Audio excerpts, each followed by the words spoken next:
Forget CCC circus. Keep eyes on the prize. They say close to half the world's population, about 4 billion people, will be voting in more than 60 countries around the world. This includes the more than 1.4 billion wananchi in India, the world's most populous country, which is also referred to as the world's biggest democracy. And the vertiginous jockeying and politicking that comes with. America's long drawn-out electoral process is already underway, especially after abortive attempts by the ruling Democratic Party to remove the presumptive leader of the opposition, Donald Trump, from the ballot. Judging by the bitter recriminations between the leading candidates, Trump and Joe Biden, the November elections are going to be a rat race. Voters in Bangladesh and Taiwan already made their choices in elections held on January 7 and January 13, respectively. Closer to home, there will be plebiscites in Botswana, Mozambique, Namibia and South Africa. The same ritual will be held in Algeria, Chad, Comoros, Ghana, Mauritania, Mauritius, Rwanda, Senegal, Somaliland, South Sudan, Tunisia and Togo.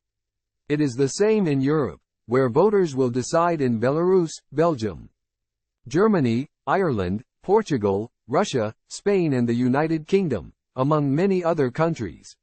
Suffice to say, 2024 is likely to be eventful.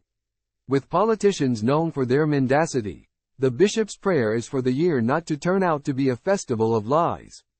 Political animals. We, too, are not spared the angst that comes with elections. Just when we thought they were done and dusted after the August 23 to 24 harmonized elections, today we are waking up to results from the second batch of by-elections occasioned by the imbroglio in the imploding CCC. You have to feel for the people of Binga North, who have had to vote thrice in the past 2 years for a representative in the National Assembly. They went to the polls on March 26, 2022 after the by-elections prompted by Douglas Mwanzora, who had successfully wrested the MDC from Nelson Chamisa.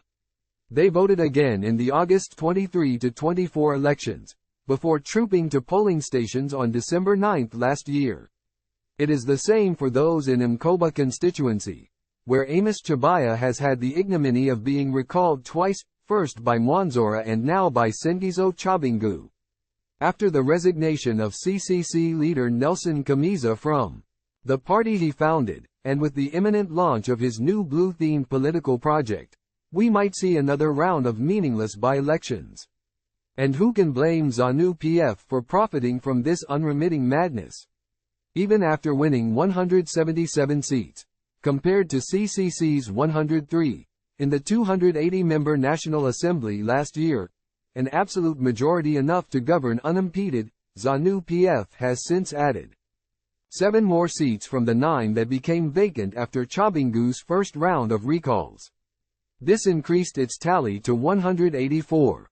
Hypothetically, if it manages a clean sweep in the 6 seats that were up for grabs yesterday, which is highly likely, the number of its representatives would soar to 190. Conversely, this would naturally whittle CCC's representatives to a mere 90. Considering the current makeup of the Senate, 33 ZANU-PF, 27 CCC, 2 representatives of people living with disabilities and 18 chiefs, this might put the number of pro-nationalist voting bloc, and Bishop Lazy uses this phrase advisedly, in the National Assembly past the magical 240 seats. And if CCC MPs foolishly decide to resign from Parliament en masse and join Chamisa's envisaged new party, thereby triggering another round of by-elections, this would stand the ruling party in good stead to further tighten its grip on the levers of power. Remember, in the March 26, 2022 by-elections, which were essentially solely fought on the opposition's turf, ZANU-PF managed to wrest 9 seats from the 28 that were on offer. All this political drama in the opposition, Mwanzora and Chabingu's recalls, has come at a heavy cost. Treasury has had to spend more than $11 million to fund both the December 9, 2023 and February 3, 2024 elections. Well, Perhaps it is a worthy investment insofar as it spells doom for the West's political project to destabilize Zimbabwe through its quislings. Kamisa's missteps, miscalculations, naivete and strategic blunders over the past 5 years have made him mortally vulnerable. He is no longer the supposed political god he was thought to be by his followers, as his successive defeats have stripped him of the halo of an anointed political figure. He is now a mere fallible man. You do not have to look any further than the criticism that is now being directed at him by his former allies, not least from Fulani Zamchia, who recently wrote a scathing and thoroughly uncomplimentary appraisal of Kamisa's delusional leadership qualities.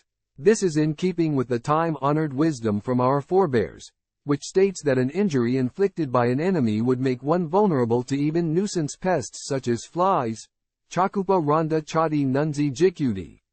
And this could be good news for the ruling ZANU phosphorus monofluoride. A degraded threat from the West and its proxies would give it carte blanche to drive its developmental agenda without any distractions and unhelpful rancor from a misguided opposition. In Genesis chapter 50 verses 19 to 21, Joseph tells his ill-willed brothers, "Don't be afraid. Am I in the place of God? You intended to harm me, but God intended it for good to accomplish what is now being done, the saving of many lives. So then, don't be afraid. I will provide for you and your children." The current preoccupation of most, if not all, folks in the opposition is self-preservation and survival. Instructively, even as the political drama, or circus, was continuing last week, the government was launching another transformative project, the rehabilitation of the Harare-Chirundu Highway, which is a critical piece of the North-South Corridor. Work on Lake Gwayi-Shangani is continuing.